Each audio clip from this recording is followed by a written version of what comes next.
Hey, everybody, it's Scott McKay, contributing editor to the American Spectator and publisher of both Reviver.com and TheHayride.com, and also the author of, and let me get this out because it's almost Christmas and everybody needs presents for the folks, The Revivalist Manifesto, How Patriots Can Win the Next American Era. I told Melissa McKenzie, who's the publisher of the American Spectator and my usual co-host, that I was going to plug the living heck out of this book today. She's not available, so what we've done is we've brought in a ringer, and that would be Brent Littlefield, who's going to be co-hosting this podcast episode with me. Brent is one of those guys who, we can say the word political consultant. It kind of doesn't really describe Brent all that well. Brent is a political, miracle maker is what he is. I know Brent because he is the guru for my guy, Jeff Landry, who's the attorney general in Louisiana and may very well be the next governor here in the state. But what Brent is maybe better known for is he was the political guru for Paul LePage, who was this guy in Maine who ran for governor and no one thought he could win. Not only did he win, he actually got reelected with a massive landslide election. We're going to talk a little bit about the Paul LePage experience with Brent, but he's run races and he's done advocacy stuff. He's been on TV a million times. You've probably seen him on Fox or on Newsmax or some of the other places that he's been. Brent, let me bring you in. Welcome aboard to the Spectacle Podcast. And how's things going where you are? Things are good. I'm right now today just outside DC, so it's cold, Scott, today. Oh, is that right? I would be much happier if I could be outside in the warm sunshine in Florida or somewhere like that. But it's cold today. But besides that, I'm doing great. Family's good. I hope when we're recording this, people could be watching this at any time. But I hope that if they're watching it close to the holidays, that everybody's going to have a great holiday. And, and we're out there to fight the good fight and go into the next election cycle. Well, and that's we're gonna get to the next election cycle. I wanted to kind of catch up with you a little bit on the midterm sort of red fizzle that we had, because we're all still kicking that around, and I don't know that we have a firm consensus as to exactly what happened. But you being a guy who's been in the trenches, in races all over the country. I think you had a race in Idaho, and you had another one. Obviously, you were in Maine, and we're going to talk about the Paul LePage tanned, rested, and ready comeback race that happened there, and then some of the other stuff that you've been involved in around the country. But what do you think was the epitaph of the 2022 midterms, and what are your big takeaways from races around the country? Well, the fascinating thing to me, in terms of just following politics, not only as a practitioner, but as an observer, is that we can always say that something is the norm. This is the way it always is. And then sometime in our lifetime, it'll be proven to not be true. Right. So we could say this is absolutely the way we have to do things. And then we find out it's not true. And one of those things I'll tell you from my youth, from way back when I first got involved in politics, is I always said that there was kind of a silent, I don't want to say silent majority, but a silent piece of the electorate, the Republican electorate, that were sort of fiscal conservatives. Way back in the day, you would hear from social conservatives, you would actually hear from security conservatives, but you wouldn't hear from fiscal conservatives very loudly. They were very quiet. They would either show up or not show up at the polls. You could definitely see them, but you didn't hear from them, right? And I always used to say, and I'd even teach classes, Scott, at national groups in DC or other places, say, they're there, you have to pay attention to them, but they're not always vocal. And then I'm kind of dating myself here now, pointing out exactly how old I am, Scott. But all of a sudden, the Tea Party movement comes along and completely blew out of the water everything that I had been saying, because fiscal conservatives were suddenly raging and loud and driving the politic. And they came to light to say, hey, we're here, government spending's out of control, taxes are out of control. And it really became a thing, right, under the sort of the Tea Party experience. And so in this cycle, one of the things that I found what was interesting was, if you're looking at polling data, and we've spent a lot of time, all of us, and you included, talked about the problems with polling data. If you look at the polling data, for many cycles now, we've seen sort of this, in a lot of states, this undercounting of Republicans, this undercounting of conservatives. So you'd see a polling number, You could even see it in the Real Clear Politics averages that you'd have sort of this undercounting of Republicans, and then more Republicans would show up on election day, or the voters would shift towards Republicans on election day. And a lot of races that I was involved in, we saw the opposite this election cycle in 2022, which was a surprise. So you'd see these numbers where you'd think, okay, Republicans are now doing better than we were doing. We were doing really great at the beginning of the year. Then things shifted back. Then things started moving back towards Republicans again.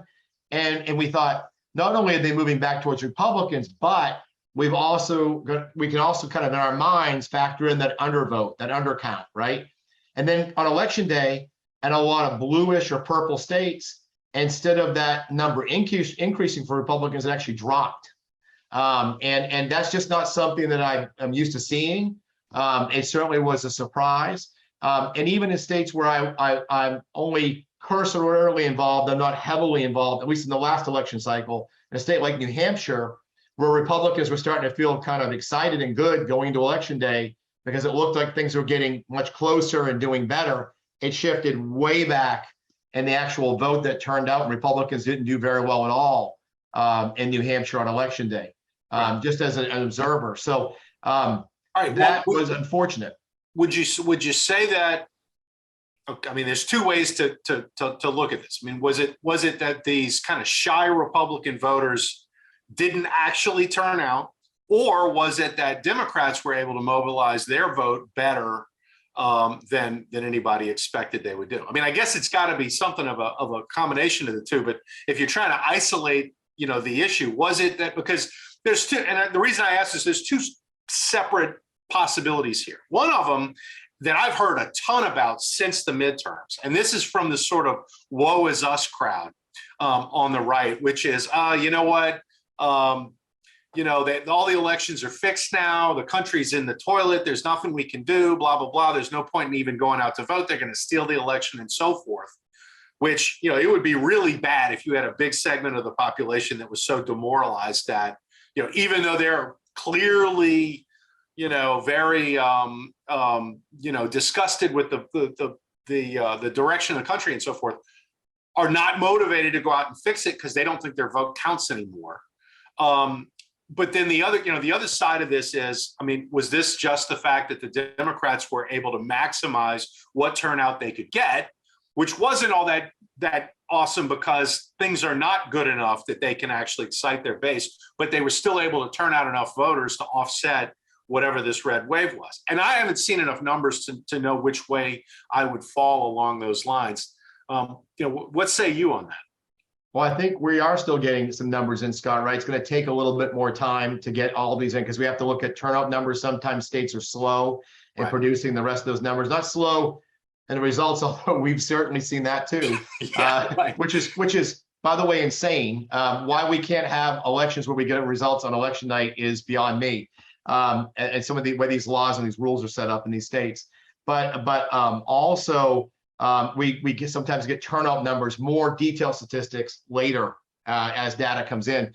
I've seen a little bit of all of that, Scott, and I'll tell you that I'm deeply concerned, deeply concerned that there is a segment of voter out there, a little, maybe small, it could be super small, but then in a very tight race, it could have an outsized impact, right? A voter that says just what you said before, which is really scary to me, which is, elections don't matter anymore. Everything's fixed. There's everything's set up in advance. There's some, puppeteers up there controlling everything. And there's just no reason to vote anymore. And that is extremely disturbing. And I am greatly concerned about that. I've not had a chance to deep dive into the data on that completely yet, but it does concern me because anecdotally, I saw so much of that on social media and other posts from regular voters. I heard it with my own ears when I go out in the field and I travel with the campaigns and I'd be out with a candidate. I'd hear that from people. And if you have people that are feeling that way, it's going to be very difficult, especially if they're more conservative. It's going to be very difficult for Republicans to win any elections in purplish or bluish states for years to come. If that's the case, if people feel that way, and they need not feel that way, they need to have confidence on the election that they need to go vote. The second piece to that, and it's directly connected, are folks on the conservative side that are scared to vote early or to vote absentee.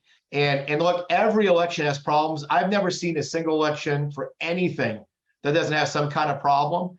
But if as conservatives and Republicans, we just give up and give away to the other side early voting, regular old absentee voting, which has been around, as you know, Scott, for decades.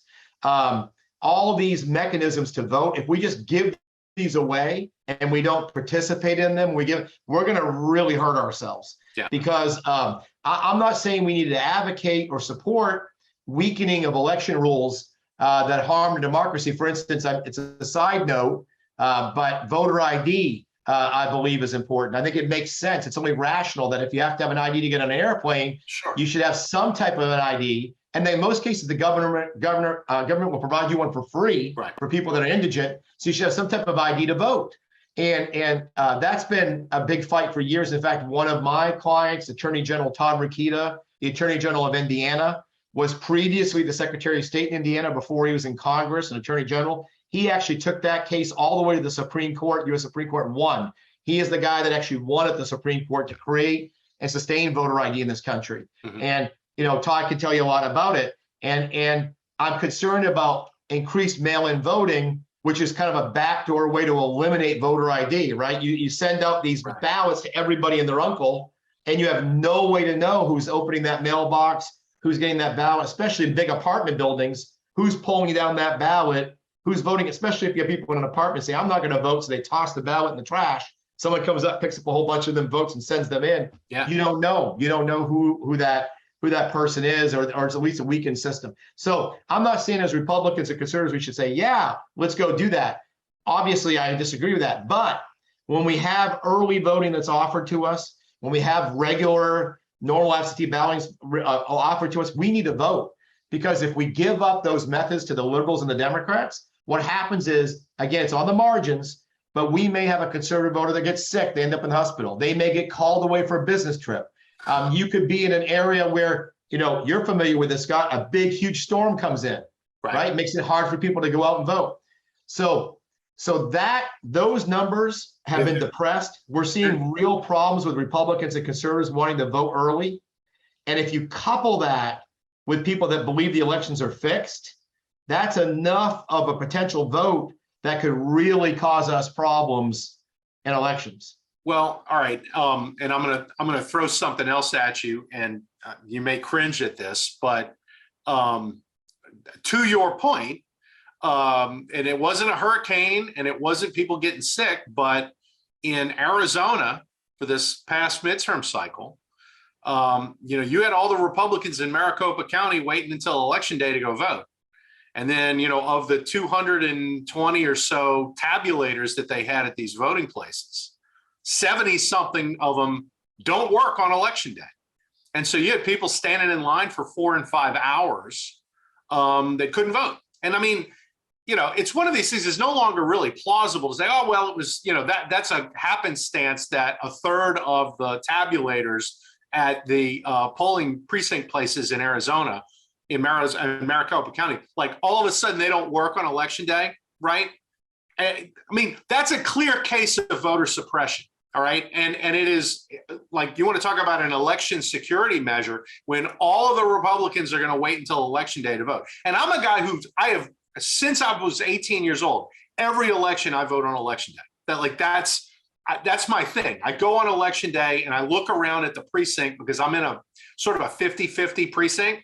And I can kind of tell how it's going based on who's there when I'm voting. Not all the time, but more times than not.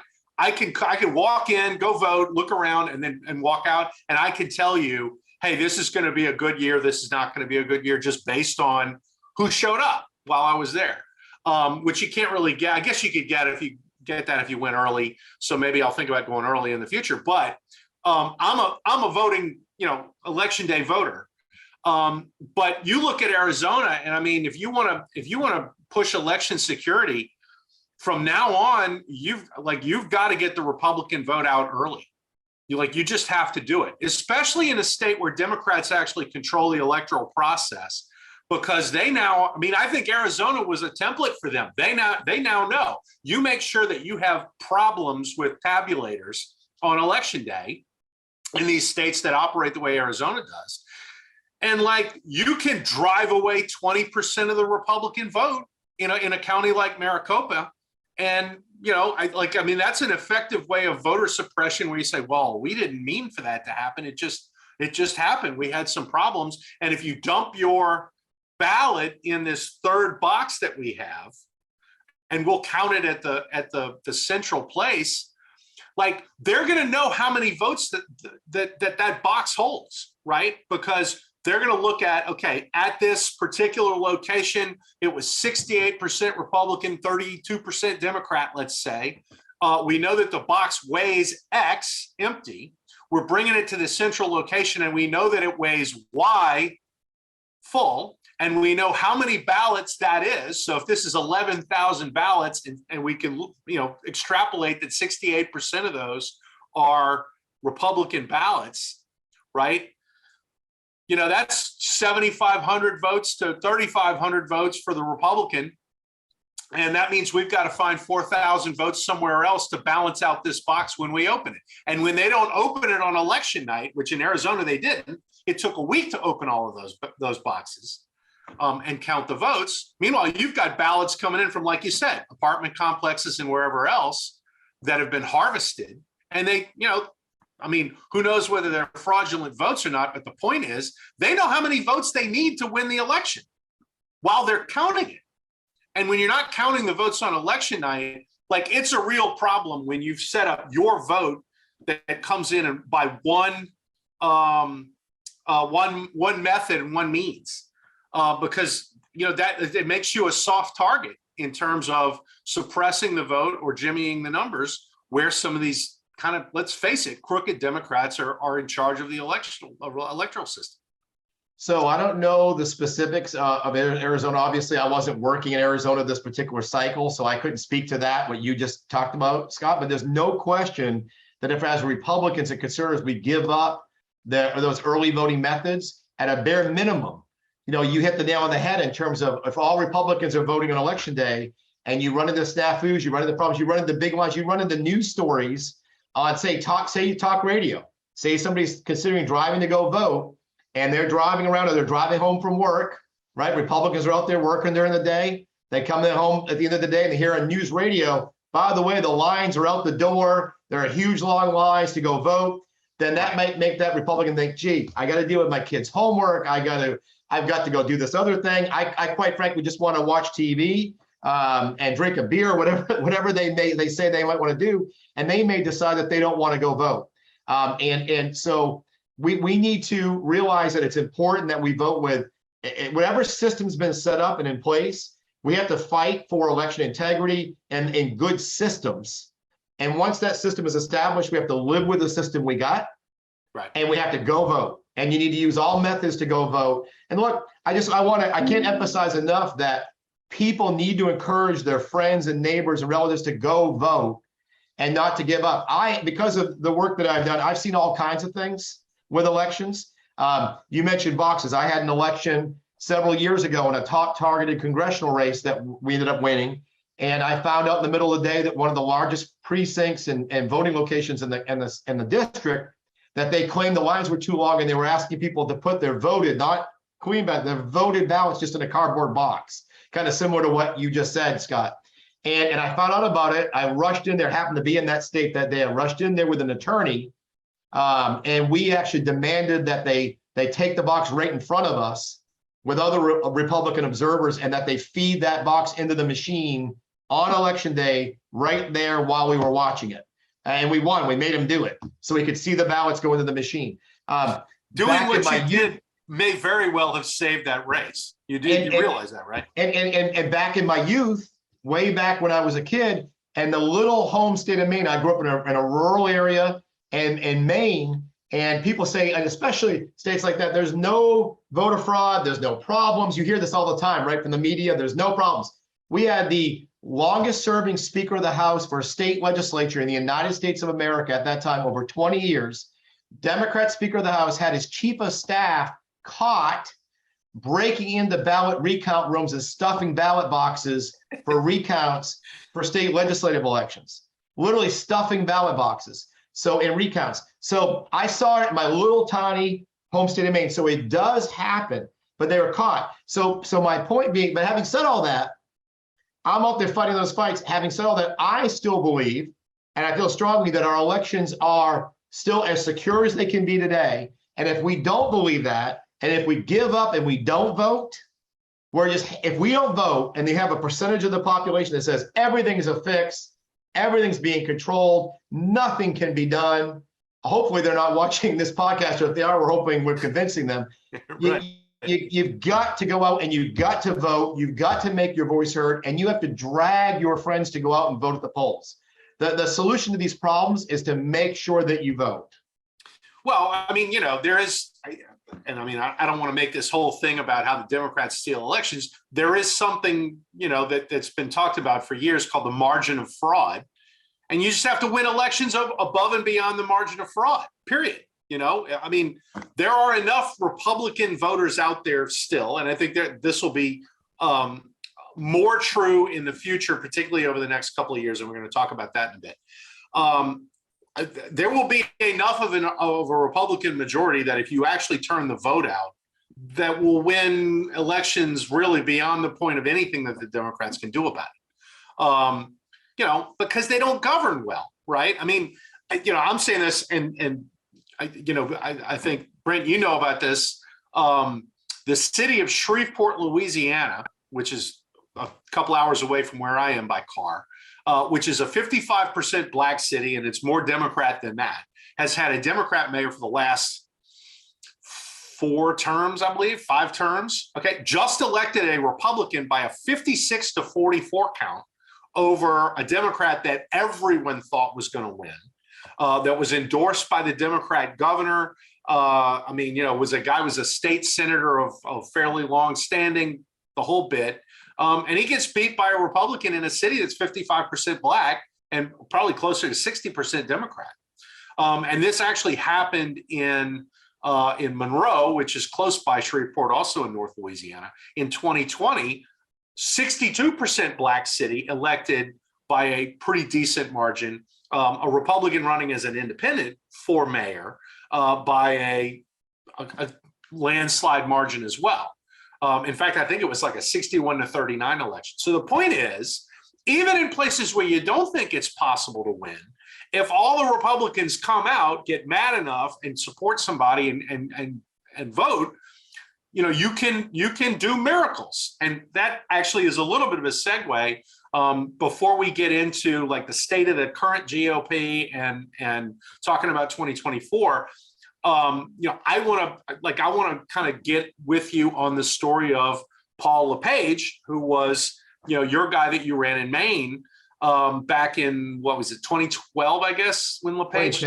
2010. Yeah. Okay. So, I mean, and Maine it's a Democrat state. It's like a hopeless cause for Republicans. And yet you got a guy spend 8 years there as an extremely popular governor and won in a couple of races that people didn't think were possible, but he won big.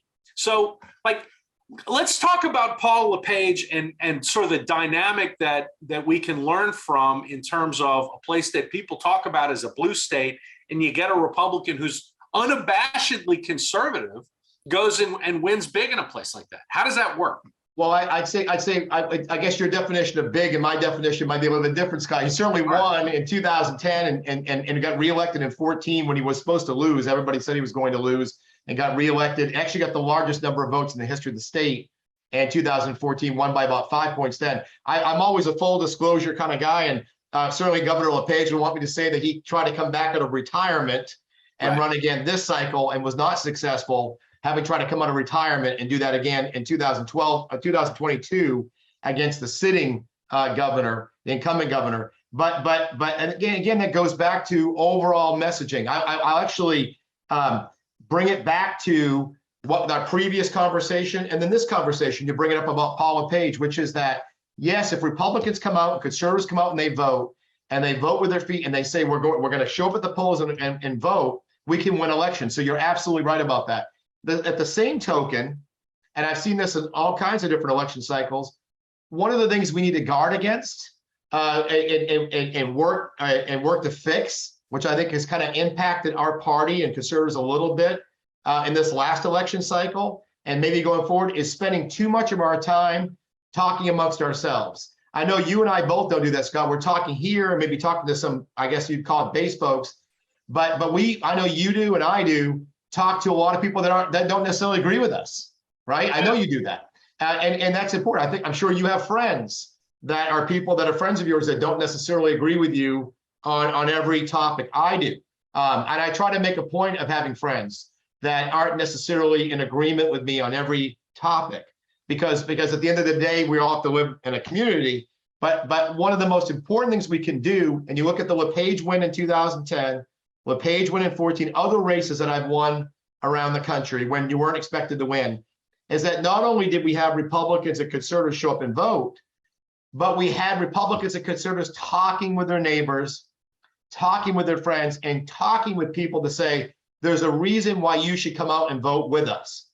And there's a difference, Scott, between talking with friends and neighbors and yelling at friends and neighbors. Right? Yes, so, and that goes back to the sort of changes in social media. I'm a guy that will fight all day. If someone gets up at me, they don't agree with me, if I'm dealing with a hardcore leftist that wants to push their socialist agenda that's going to, I think, harm the country or harm people, I'll fight back with a vengeance. I've been pretty well known as a guy that will go back and do that. But at the same time, if we're talking with a truly undecided voter, we're talking with a political monitor, we're talking with an independent, we're talking with somebody that spends more time streaming dramas and comedies and less time watching the news, right, or reading the news, right? That's what we can kind of look at today. With those types of folks, you get more bee with honey, right? You get more bees with honey. And we need to be willing to engage our friends and neighbors and relatives that aren't necessarily hardcore politicals and have a real honest conversation with them and talk with them about why they should support Republican candidates, why they should support and why it matters. And we have to be able to balance that with the positives and negatives. So we need to be able to talk about the positives of our own candidates, the plans and things that they want to do, the changes that they want to make, along with the negatives of the opposition. So it has to be balanced. You can't just say, so-and-so is horrible, hey, please go out and vote for my gal or my guy. You have to be able to balance that out. And I think that we've kind of gotten into a circular motion where I jokingly like to say with some Republican committees, if you go to that Republican committee meeting in a town or city or precinct or county or state, you go to that meeting in March and you see everybody that's there and talk to them. And then you go back in April and see that same group of people. Who have those people in that room been talking to between that meeting in March and April? And I jokingly like to say always amongst themselves. Like between that whole month, they're, and they're like, well, why doesn't anything ever change? Well, how many people have you talked to that are outside this room? Right. How many doors have you knocked on? I love it when people complain and then you find out that they have not made any phone calls. They haven't knocked on any doors. They haven't, so they want to sort of dictate the way things should be, or they say, I've been on social media slamming the heck out of so-and-so. Well, what have you done positive? So there has to be a balance. And I really think that is something that we as a party and as conservatives, we need to work on going to this next election cycle. You think that there was maybe too much howling at the moon in advance of the 2022 election? And the reason I say this is, I was on the Rick Scott side of the equation in that kind of back and forth they had over the Senate, right? Where Rick Scott put out the whatever, I can't remember what he called it, the Renew America plan or something like that. And Mitch McConnell totally panned it, said, this is not what we should do. We should talk about, how terrible Joe Biden is. And that's how we win the election. And I mean, end of the day, I guess the McConnell people have an argument because, it seems like the NRSC didn't perform particularly well, which was Rick Scott's, that was his organization to run this year. But, McConnell basically decided, look, we're going to run Senate races without much of a message at all. And, I think maybe both of them failed in that Scott didn't have the money to spend where it needed to be spent. And McConnell had it, but he was spending it on nothing in large measure. So, I mean, do you think maybe just the 2022 message on the part of the GOP was far too, Joe Biden stinks and you got to vote Democrats out or else?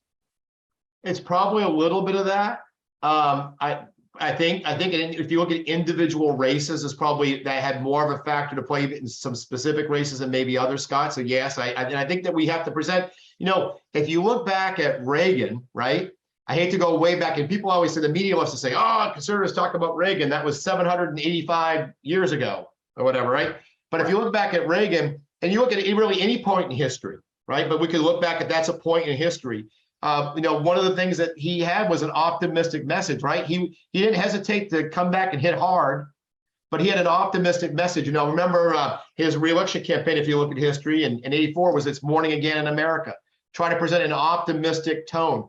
And I think that we need to be able to show people that we have a plan for the future, and that we do better as a country, as a people. For instance, if you look at the very basic stuff between a free market and entrepreneurialism versus socialism, hey, if you're an entrepreneurialism, we create new products, we create new medicines, we have great innovations, we unleash the people to reach their fullest potential, versus socialism, which is government red tape and limiting people's abilities to try to go out and create new jobs and do creative things. I think that we need to be a little bit more maybe optimistic with some of our messaging. So I think that's part of it. The other thing I'd say, if I'm kind of chastising all of us as a group, and I'll throw myself in there, is that we need to be careful that we're not looking for our candidates to always throw up red meat.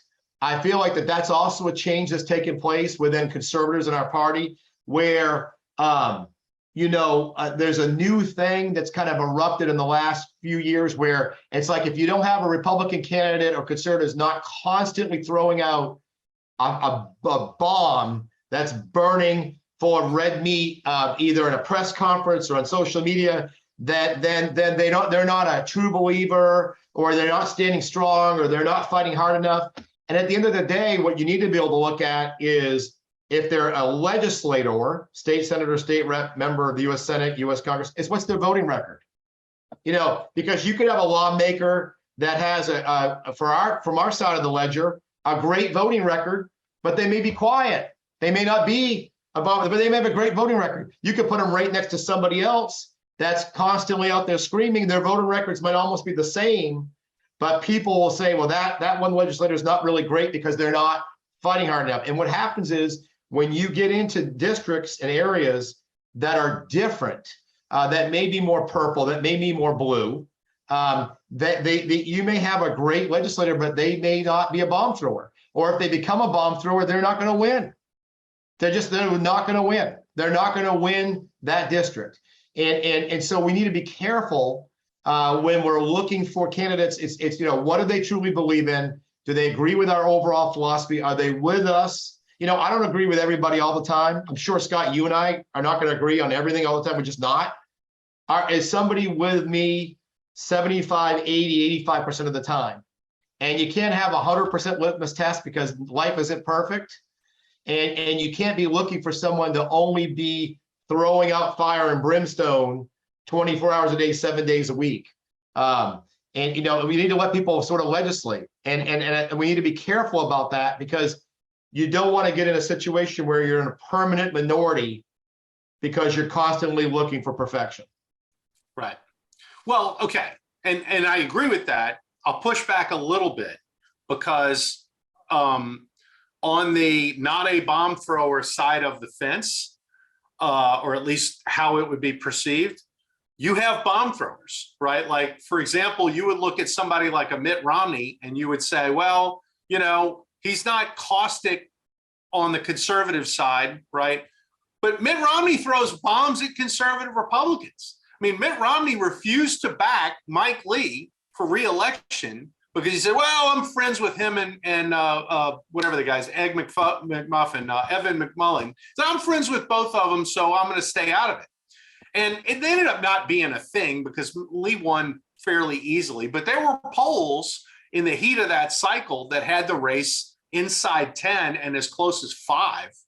And there's a whole lot of people screaming and yelling like, wait, we're going to lose a Republican seat because Mitt Romney won't, come on board with Lee. And of course, there's nobody in Utah that should have a problem with Mike Lee. I mean, the guy was, not only is he a very reliable conservative, he's also not a bomb thrower. I mean, Mike Lee is a very measured, very polite, gentlemanly guy who happens to be super conservative and very intellectual and carries on arguments in that way. And yet Romney, and of course, Romney won't shut up about how terrible conservatives are. So the real question is like, like,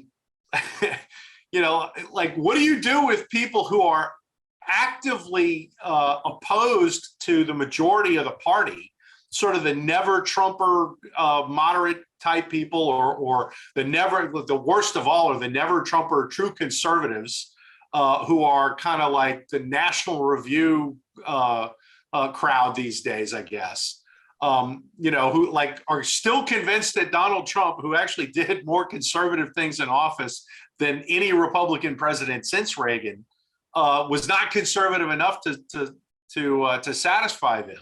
And that's kind of sort of the way Romney stages it. And yet his voting record is doesn't really match that. So like, what do you do with the, the Romneys and Liz Cheneys and Kinzingers and those guys who, they don't throw red meat to conservative voters, but they throw bombs at conservative politicians. Like, what do you do with those people? So this is a great conversation, Scott. This is a fantastic conversation. It's really one that the party as a whole, or I don't even want to say the party, real conservatives should be having. It's a great conversation.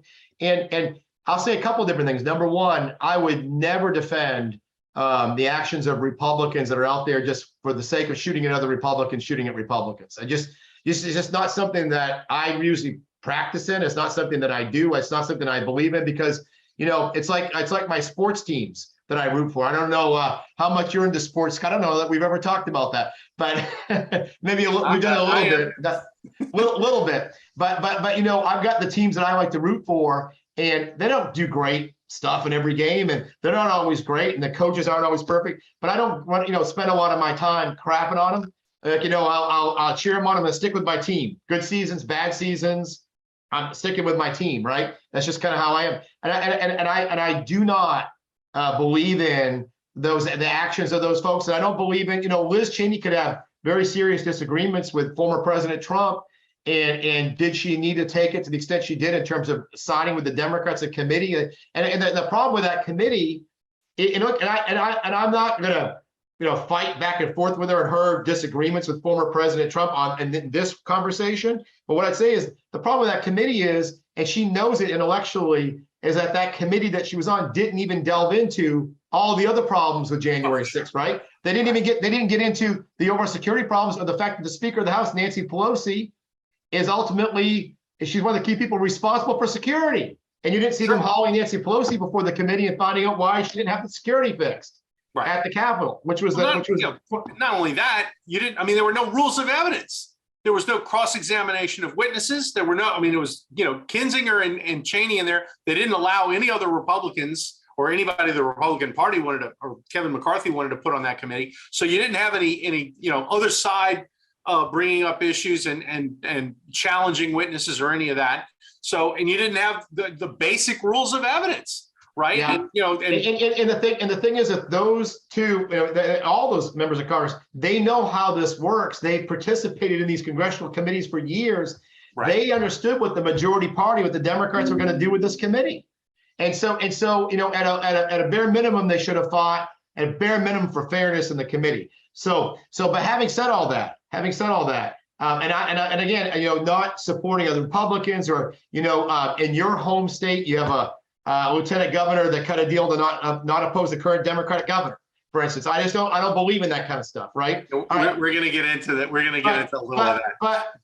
But at the same token, I want to bring this back around because it kind of relates to something else that I was talking about earlier, because I think it's really important. That's why this is such a great conversation. It's really important for conservatives and Republicans to have these kind of conversations. We have a problem. We always complain about it, but we really need to think about this. We have a problem in this country that I think has become acute with the news media. Now, look, I have dealt with the news media. I've spent hours on it today, Scott, before we've done this podcast together. I've spent all kinds of hours today talking to reporters from all over the country. It's a big part of my job. I don't agree with every reporter. I don't disagree with every reporter. I try not to hate on people. I know people have to do their jobs, right? Reporters do too. And one thing people don't realize, a lot of cases, reporters have editors. And a lot of times the editors are telling those reporters what to do, and in most cases, the editors are writing the headlines, not the reporter. So we need to keep all that in mind. But I did a radio interview this morning on a radio broadcast where we talked about the Hunter Biden laptop story that's still floating around out there. And I had a Democrat on the air with me, fighting with me on the air, where he's like, well, it's still a hoax. I'm like, a hoax? I mean, you had CBS News, and they've had to admit that they were wrong, and the Washington Post, that their laptop's real. So I say all that, I'm going to tie this all together because, for instance, you mentioned Mitt Romney, and I'm not defending everything that Mitt Romney has said or done. I'm not doing that. And as conservatives, we need to be able to compartmentalize. Okay, so I'm not looking for people to send me emails and trash on me for saying I'm not defending all those other things Mitt Romney said or done. But one thing that is interesting to me, and I picked it up almost by accident one day, a little side note, is that when we had some of the Supreme Court nominees going through from Trump, Mitt Romney supported nominees. And I remember seeing a quote in the paper, and it was buried in there. It was like only one paper, and it was buried down in the bottom of the article, where Mitt Romney said, well, we're going to push through this nominee. I can't remember exactly what it was about. It might not have been Supreme Court. It might have been an appeals court. I think it was Supreme Court. And he said, our Democrat friends just have to realize that conservatives are going to win sometimes, right? Pretty good quote, actually, from Mitt Romney. Right, not from Mitt. Right, it's typical Mitt Romney, though, right? Like, if we could just win some of the time, I'm happy. Well, I think he was actually kind of for Mitt Romney's world. I think he was kind of slamming on the Democrats because they were giving. He was actually defending the Republican Party's process to push through the nominees. That's what the story was about. He was actually defending Republicans. So, but the reason I bring that up is that I saw that, and it was, like I said, buried. And of course, I have to, for my work, I read a tremendous amount of volume of political material. And so I'm reading all kinds of inside the Beltway newsletters and outside the Beltway newsletter and all kinds of stuff, right? And so I happen to notice that, but I consume a lot of this stuff. But what I didn't see was that quote from Mitt Romney on the front page of every paper in America. I didn't see that as the lead story on CBS Evening News or on NBC News or, quite frankly, MSNBC, saying Mitt Romney defends the Republican Party. Mitt Romney defends Senate Republicans on judicial process, which is what he was doing. I didn't see that. Mitt Romney fights back on Democrats attacking Republican judicial nominees. I didn't see that. But you know what? If Mitt Romney gave him a quote crapping on the Republicans for that exact same topic on that exact same day, it'd be in every publication in America. It'd be the front page of the paper. It'd be a huge headline. And so we have tremendous, because as traditional media has been dying, and they've kind of, it's weird. They've almost gone more into their corner, killing themselves off even more. We have this weird thing where groupthink has gone to the ultimate extreme. And it's not so much even what these reporters are saying. It's what they're not saying and they're not reporting. It's what they're choosing to report, which is even more than how they report it, if that makes sense. And it's become quite acute. And to bring it all full circle, that comes back to us as conservatives and our own activists having a problem with looking for candidates or lawmakers to be bomb throwers all the time. And they have to realize that they're not necessarily seeing everything that's going on, because they're also consuming media that's been filtered through this media prism, right? So it's a mess out there. It's a problem. On that subject, there is, and I don't know, it was like Thursday or Friday of last week, and I happened to be in the car and was listening to Clay Travis. And he had this, kind of long riff that he did on, you have to understand the business model of modern media. And he started talking, it was the New York Times and the Washington Post. He's like, look, you have to understand the sort of evolution of media and the business model therein to understand why these guys do what they do. He said, so basically the New York Times and the Washington Post and other newspapers and media organizations like that have morphed from being advertising driven. Like, in other words, the newspaper used to be sort of they made their money off of classified ads in a particular, newspaper market, whether it's, a Philadelphia or a Boston or whatever, that, like, you got the classified ad dollars and that's how your newspaper is going to make a bunch of money. And then Craigslist comes along and all of that's gone, right? So they're to stay alive, their model then goes from, away from sort of mass circulation and advertising to a subscription basis. And, they were always sort of left-leaning papers, although they were kind of left of center, is I guess how most of them operated. But they, their readership, the conservatives found something else on the internet and got away from the newspapers. And it just kind of morphed away to now, these guys are not in objective journalism at all, but rather they're in left-wing propaganda because that's who subscribes to their product.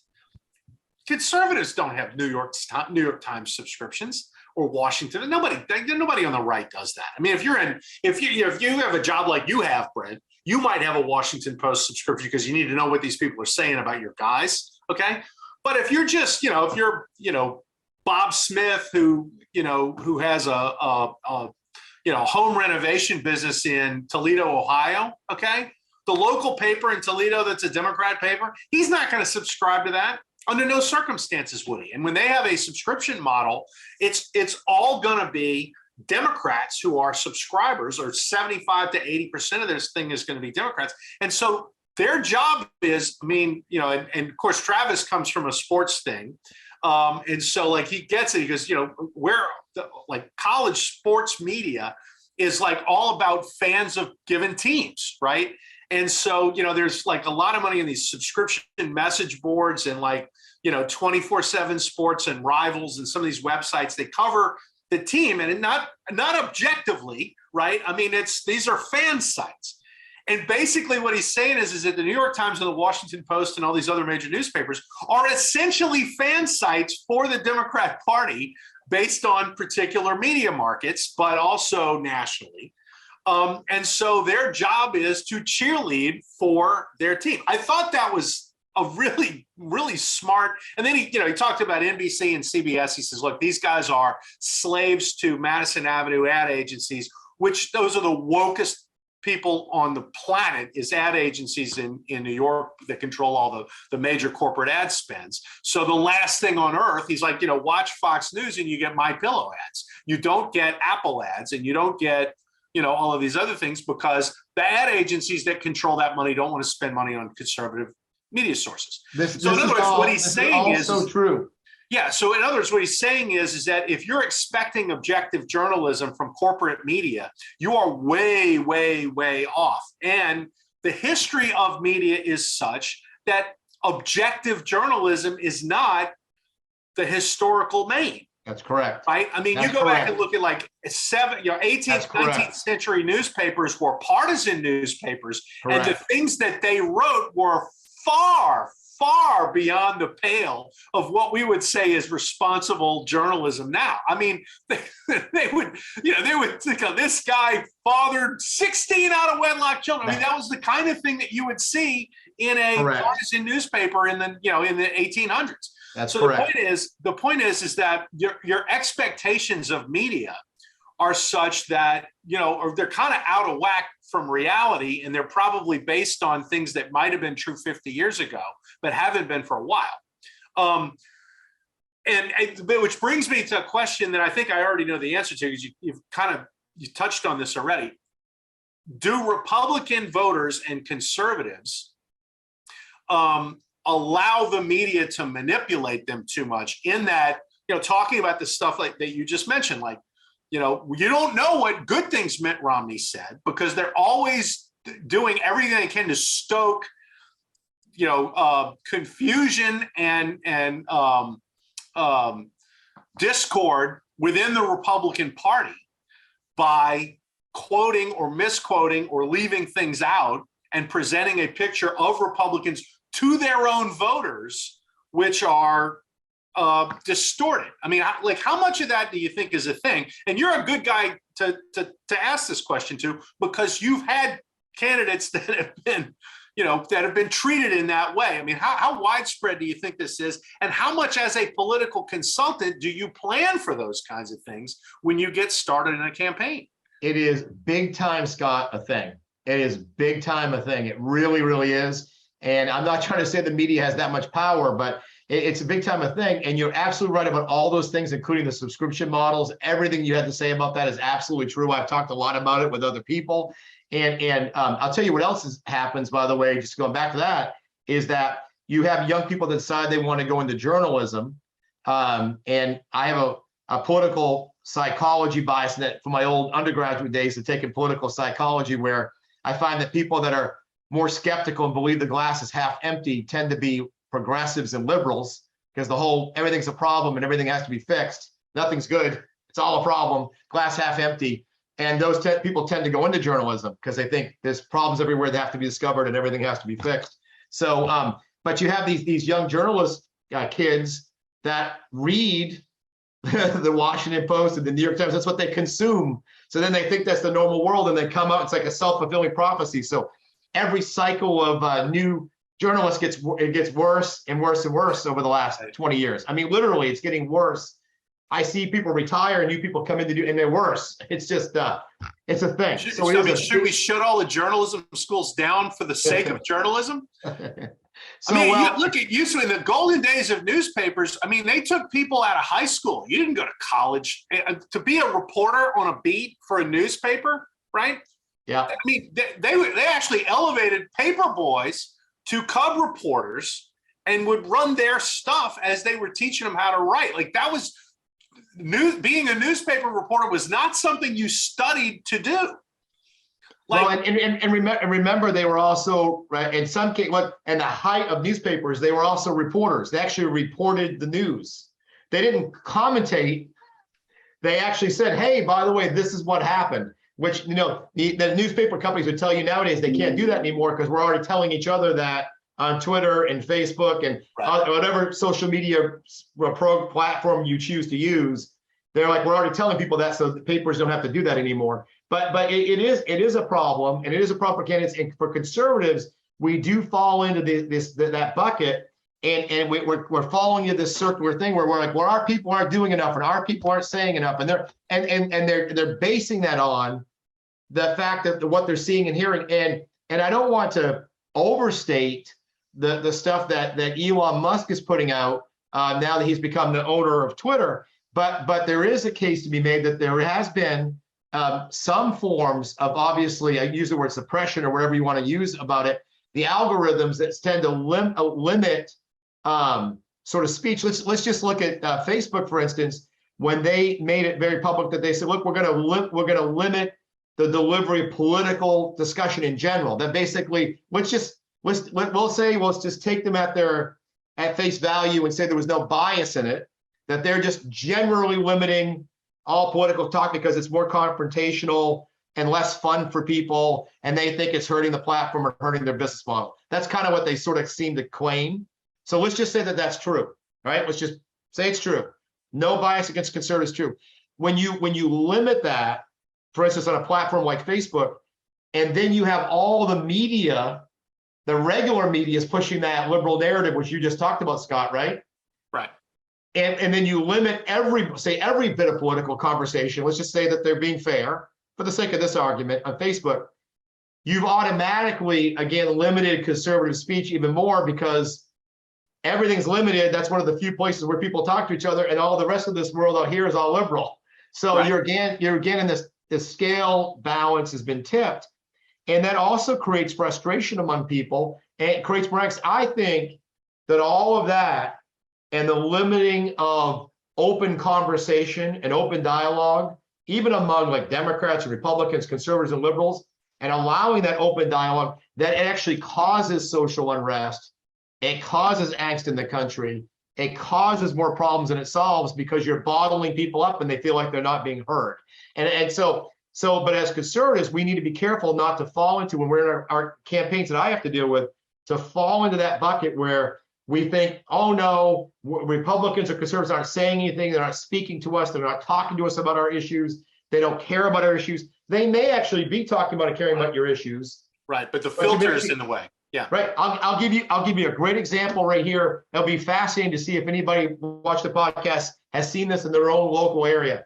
One of the things that social media companies started doing was they realized that people like food posts. They just, I don't know, that food posts are popular. And I've noticed that candidates that posted things like, I'm going to make this up, but like I'll put a post about, this is the best donut in whatever, Greene County. If you go to Greene County, this is the best donut you can eat. If a candidate put that out, it had huge delivery. Like the actual algorithm was delivering that to tons of people. That same candidate that same day or the next day might put up a post and say, listen, I disagree with this tax increase concept. I think this tax increase is a bad idea for Greene County. We'll make this up. We'll say it's written Greene County. And that same candidate with the same number of followers within the same 24-hour period might have like 5,000 people that would deliver the donut piece and like 110 people. I'm not being facetious. I've actually seen it. Right. See the tax piece. Right. And then what happens is, and I actually heard from voters and people when I went out this last election cycle, I actually in multiple states, heard from voters tell me, why is it that so-and-so candidate only talks about food or the restaurant? This guy's not a serious candidate. He doesn't ever talk about policy. And I'm like, when was the last time you went to their actual, whatever the feed is, whatever social media company they're using? When was the last time you went to the actual feed and read their most recent posts? And they're like, well, I never do that. What's not in my feed? What's not in your feed? Because the algorithm is not delivering you that content. And so I think we need to become a little bit more savvy as consumers, as conservatives, and realize that, that A, this is happening, and that B, we have to put more of the burden, sorry to say, on our own shoulders. Right. To get out there and spread the message, whether it's personal text messages to friends, inviting somebody to lunch, actually talking on the telephone. I know that's shocking that people actually have a phone conversation, a verbal conversation. Right. Yeah.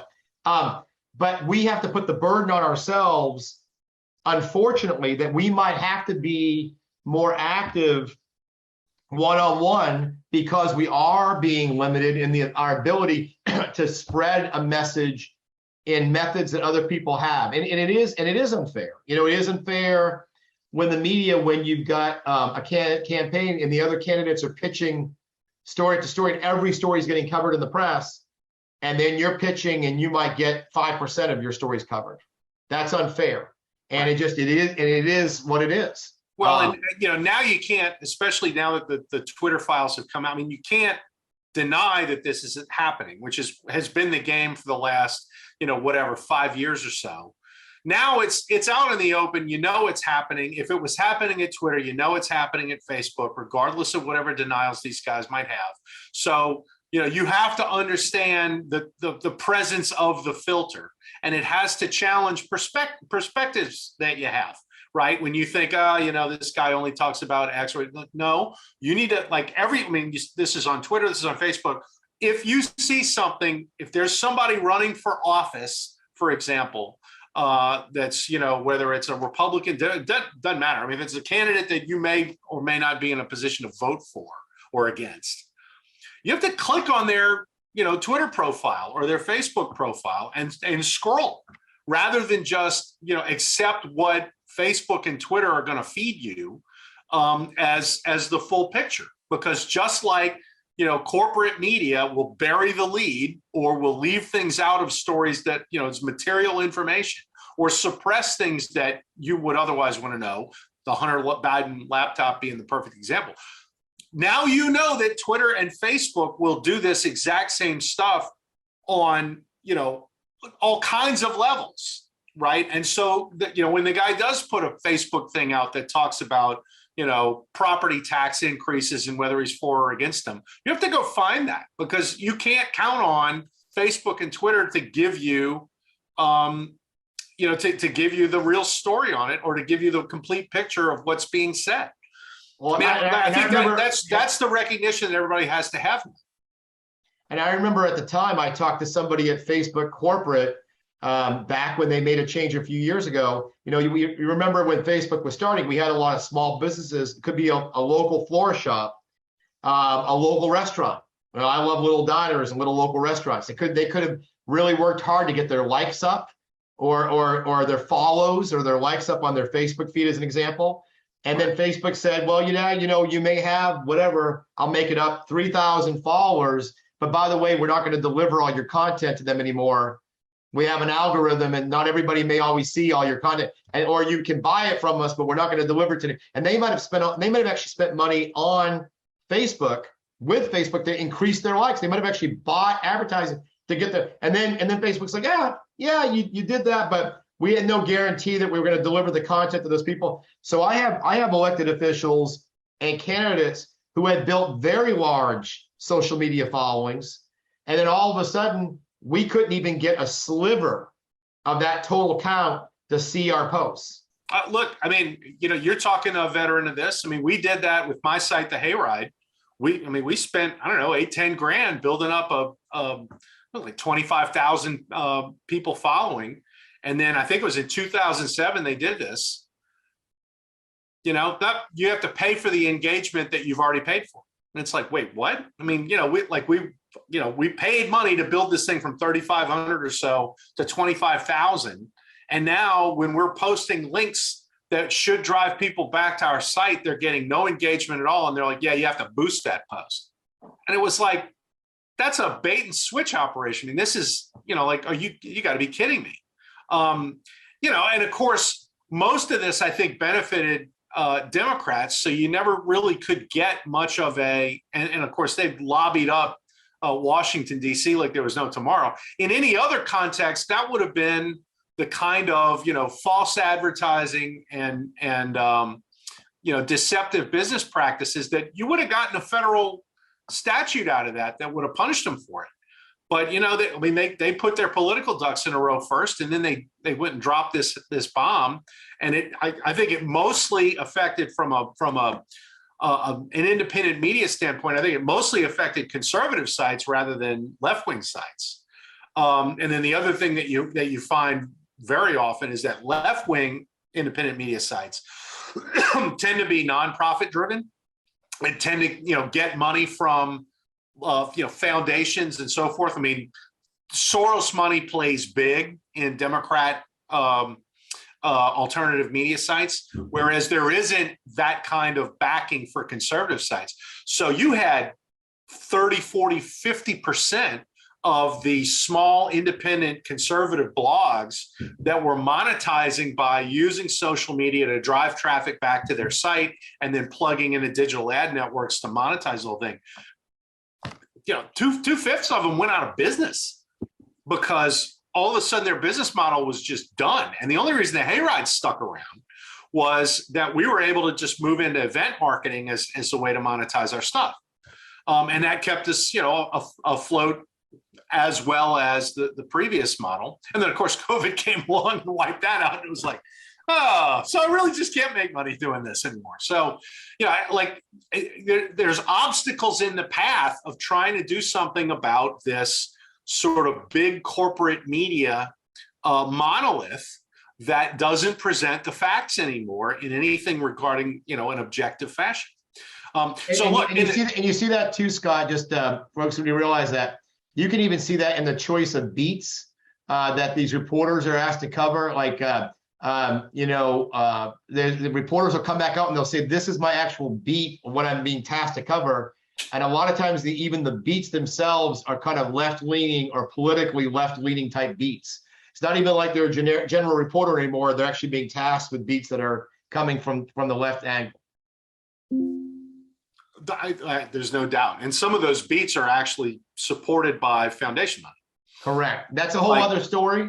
Yeah. Not to mention left-wing foundations that put staff members directly in elected officials' offices, which is a whole other story. I mean, it's shocking. I mean, you could, and again, that's the kind of thing that even in the old days, even if it was right-leaning, like you might have had like a 60 Minutes at least or someone like that do a story on it. By the way, this is going on, just to kind of throw a little bit of a bone here and there. You don't see that kind of stuff these days.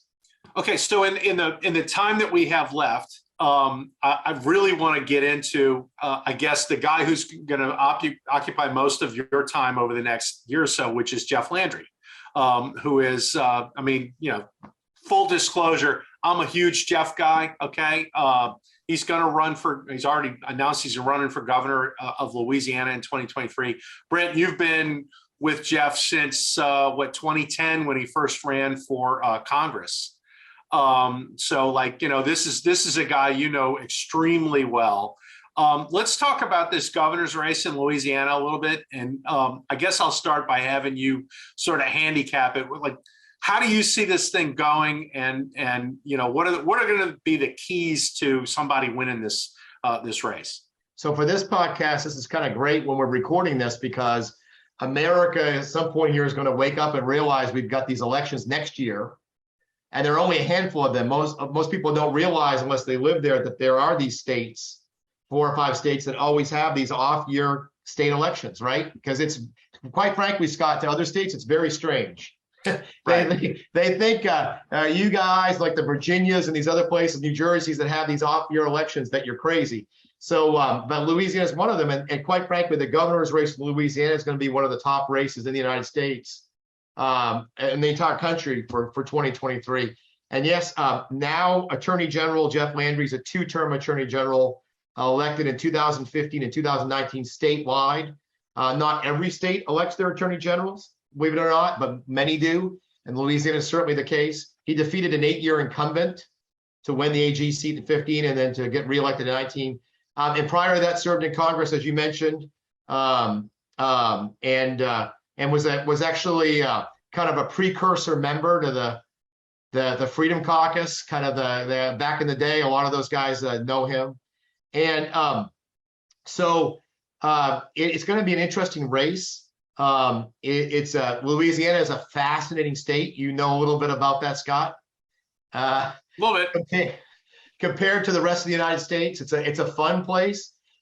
What people should know that don't live in Louisiana is that Louisiana is much more diverse than just New Orleans, Manoa, and just the Bayou, which is really kind of the more tourism stuff, right? That's presented to folks. Right.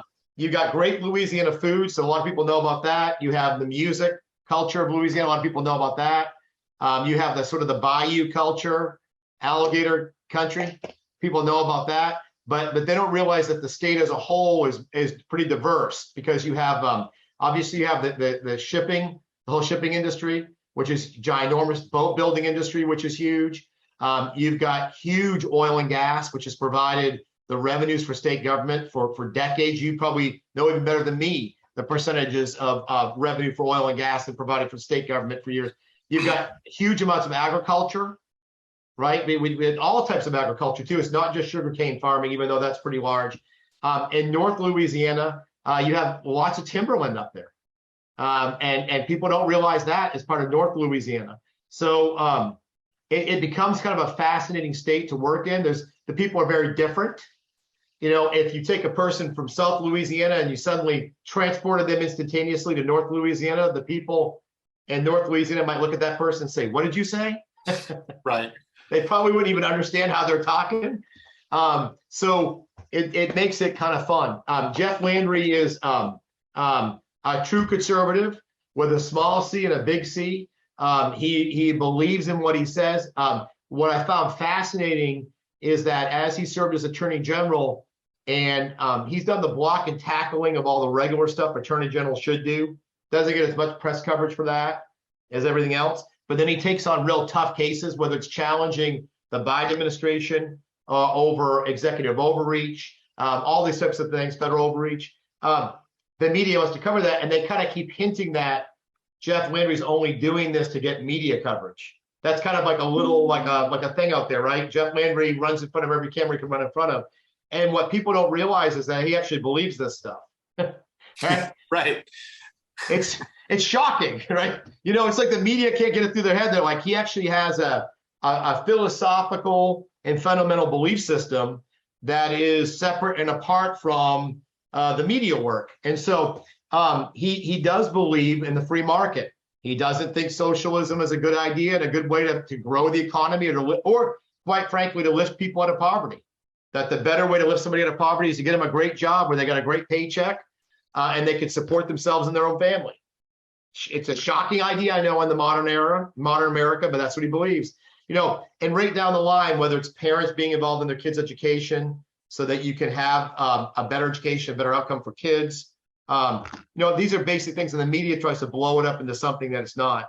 So I think that's part of the dynamic here, right? Is that you've got a guy that is a true conservative. He's a hard worker. Jeff Landry is not lazy by any stretch of the imagination. This guy's the most vigorous political operator that I've seen probably since Edwin Edwards, who, you know, like the Republicans in Louisiana have not had somebody that was as vigorous and active as Landry probably ever. I mean, that's just, you know, like this guy literally outworks everybody that he runs against. Even in races where I mean, he had in 2012, they changed they had a redistricting, and Jeff was like the last guy in because he had just gotten elected in 2010. And so the state lost a congressional district, and they basically mashed his district together with Charles Bustani's district. And Landry was stuck in a situation where, you know, 2/3 of the new district was from the other guy and 1/3 was his. And, you know, he was going to get beat. But I mean, he totally outworked Bustani in that race. You know, and I mean, he got beat anyway, but it may not have been as bad a beating as it otherwise would have been. And he didn't come out of that in any way, shape, or form, you know, worse off, because when he ran in 2015 for Attorney General, I mean, you know, it was Buddy Caldwell was the incumbent at the time, who'd been a Democrat, changed to a Republican, like, you know, whatever, 3 minutes before qualifying, or whatever it was. And, you know, the thought was, well, you know, you can't beat this guy. He's an incumbent and you're both Republicans. Like, how are you going to manage that?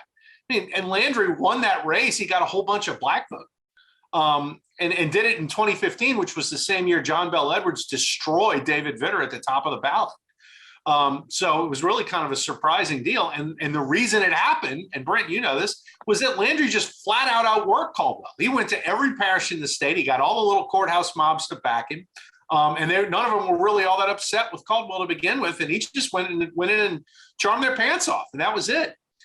So, you know, there's a lot to be said, particularly in the aftermath of the 2019 election in Louisiana, which, you know, Edwards beat Eddie Rispone, who was a big kind of Republican donor guy who, you know, decided, I'm going to spend $25 million of my own money. I'm going to go run for governor.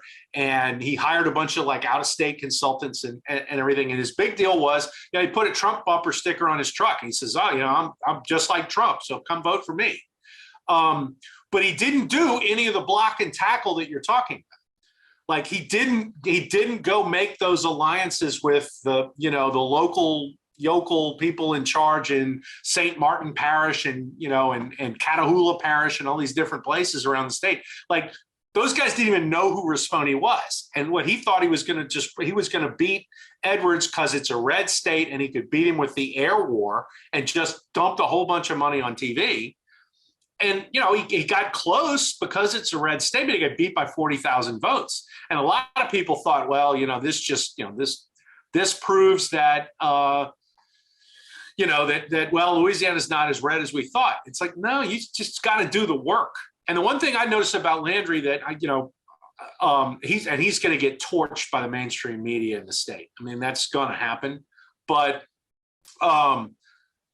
this guy is going to outwork everybody else in the race. He will go all over the state. He will shake more hands. He will kiss more babies. And he will make more appearances than anybody in Louisiana. And that's been the secret to his success more than anything else that he's done, you know, for the time he's been in office. Well, we've never run mild mannered races for all the races that I've been involved in with Jeff Landry. We run an aggressive operation. We don't take anything for granted. We're not lazy as an organization, and we don't intend to be lazy as an organization. And anybody can run in the state. Anybody can run really in any state, in any race in any state. And we'll take whoever runs, and we'll go out and run our race, and we'll run it to win it. Because the key thing about races is if you come in a close second, guess what you are? You're second. And then when you lose a race for governor that's close, they don't give you a small little office down the hall where you get to do some stuff, right? So it's a winner take all process, and we're going to be aggressive. It's important for conservatives around the country that care about these kinds of things to get involved in those kinds of things. If you want to learn more about Jeff, you go to jefflandry.com. You can learn more about Jeff, about his background, get involved in his campaign, and we're gonna run an aggressive race. All right, one final question, because and none of this has happened yet, but there's talk that John Kennedy, who's a very popular U.S. senator from the state, has made mention that he might be interested in running. I don't know that there's a massive groundswell of support for the idea that Kennedy's going to run, frankly. I mean, I think he's very popular. He certainly would be a favorite, if not the favorite in the race, but I don't know that, particularly among Republican voters, there's all these folks that are like, oh yeah, we'd really like to have Kennedy be governor rather than senator, that we just voted for him to go, go back to DC for six more years. I mean, and the question I have for you is this: how often is it that a senator comes back and runs for governor? I mean, you've run races around the country. Is that, I can't remember when that's even happened anywhere but Louisiana. I think it's happened. The issue is going to be, like you just said, that with Senator Kennedy, folks have been happy to have him in the U.S. Senate. Senator Kennedy, of course, is a former Democrat who became a Republican as well. A lot of people, for instance, watch conservative media might not realize that. He was just reelected. I think he spent over $20 million. $40 million. What's that? $40 million. Right. Well, right. So running for reelection, and was just elected, and the voters gave him a 6-year term. They didn't give him a 1-year term. They didn't give him a 2-year term or 6-month term. They gave him a 6-year term. And as we've seen the way the U.S. Senate operates right now, it's so tight. It's very important that you have Republicans that are going to be able to stand up and stick with the party and fight back. And there's going to be a lot of fights going on there, and you hate to have that seat be vacant. And quite frankly, even vacant in terms of just day-to-day stuff, if someone's running for another office, would that person, would Senator Kennedy resign, even though he just got reelected, so that the seat is filled, so it's not empty for the state? And if he did that, of course, it'd be a Democrat, would be appointing a Democrat senator. But if he doesn't resign, how are you going to run for governor if you're not there? What about not only the meetings that you see on television, but what about the meetings that don't take place on television? All the nitty-gritty work that goes on behind the scenes to actually push a Republican or conservative agenda. And you'd have one less person active there in a Senate that's still, even though the Democrats are going to hold the reins, it's still going to be very tight. So the question is, do you want one less Republican in that fight?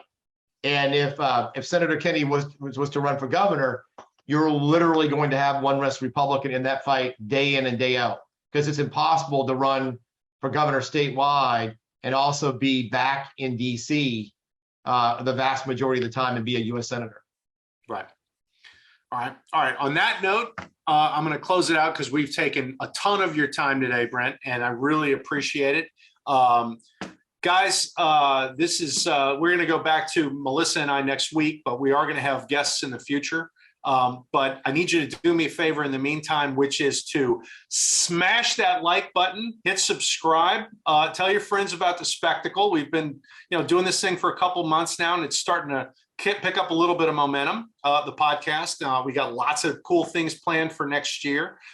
We will have another episode before Christmas, but I think the week of Christmas and New Year, we may not. So this is the penultimate episode of the year. And if you miss us next week, we'll see you in 2023 with guns blazing thanks for joining us. And Brent, thanks for sitting in for us. I think it's been a great discussion. Any final thoughts? No, Scott, I appreciate it, and look forward to electing more conservatives in the next election cycle. Excellent. All right, guys, that's going to wrap it up for this week. Once again, smash that like button and hit subscribe on all your podcast platforms, and catch us every week here on The Spectacle.